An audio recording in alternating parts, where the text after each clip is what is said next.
সেদিন এক হাঁটু জল পার করে আমাদের ক্ষুদে শিল্পীদের নিয়ে গিয়েছিলাম জিআইপি কলোনির এই রেস্টুরেন্টটায়।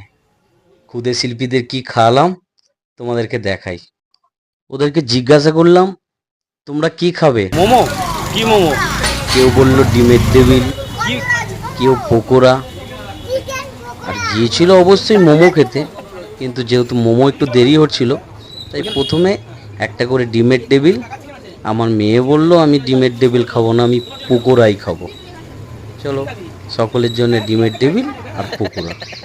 আমাকেও খেতে বলছিল ওরা, কিন্তু আমি খেলাম না, আমার খুব একটা ভালো লাগছিল না। তারপর চলে এলো যেটার জন্য ওরা গিয়েছিল, ওদের ফেভারিট মোমো। তারপর ওদের খাওয়া দেখে আমারও একটু খিদে পেয়ে গেল। ভাবলাম তাহলে আমিও একটু চাউমিন খাই। যদিও চাউমিনটা খুব একটা ভালো ছিল না, তবুও নিয়েছি, খেতে তো হবেই। সকলকে একটু করে দিয়ে আমি খেয়ে নিলাম। মোমো খাওয়ার পর আমার মেয়ের বায়না, ওকে একটু থামস আপ খাওয়াতে হবে।